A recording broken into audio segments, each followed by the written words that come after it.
एक नई वीडियो में आप सबका बहुत बहुत स्वागत है। मैं हूं शेख इमरोज़ और आप देख रहे हैं आपका अपना और बीड़ का लोकप्रिय Hindi news channel Beed news आप तक। चलिए नजर आते हैं आज के सबसे बड़ी खबर पर। एक खबर छापने के बाद संपादक जितेंद्र सिरसट को सीधे कलेक्टर कार्यालय से फ़ोन आया। फ़ोन करने वाली महिला ने संपादक सिरसट को धमकी भरे लहजे में बात की। इसके चलते बीड़ जिले के पत्रकार संघ की ओर से कलेक्टर और पुलिस अधीक्षक को एक निवेदन दिया गया, जिसमें महिला के खिलाफ कार्रवाई की मांग की गई। मामला क्या था हम जानेंगे संपादक संग्राम धनवे के ज़बानी।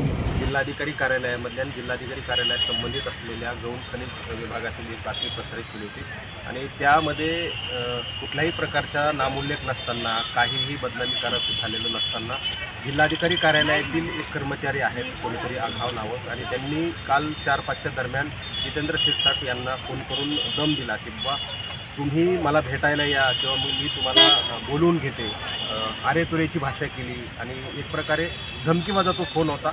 आणि काहीही कारण नसताना अशा प्रकारे पत्रकारांनी एक बातमी केली, त्या बातमीचा आकस धरून जे आहे ते त्यांना दम दिला होता। आणि विशेष सांगायचं झालं तर जितेंद्र सिरसट यांचा त्यांना फोन ठेवल्यानंतर 20च मिनिटांमध्ये शिवाजीनगर पोलीस ठाण्यामधून त्यांना फोन आला की तुम्ही इथं पोलीस ठाण्यामध्ये या। अशा प्रकारची दडपशाही या ठिकाणी जी झाली आहे, त्यामुळे आम्ही आज जिल्हाधिकारी कार्यालय आणि तिकडं पोलीस अधीक्षक कार्यालयामध्ये निवेदन देऊन यांच्यावर कारवाई करण्यात यावी। पत्रकारांना फ्री अँड म्हणजे त्यांच्या जो काही अधिकार आहे त्यांचा आर्टिकल 19 प्रमाणे त्यांना त्यांची बाजू मांडण्याचा आणि पत्रकारितेवर दडपशाही होत आहेत यांच्यावर कारवाई करण्यासाठी मागणी आम्ही या ठिकाणी केली पत्रकारांच्या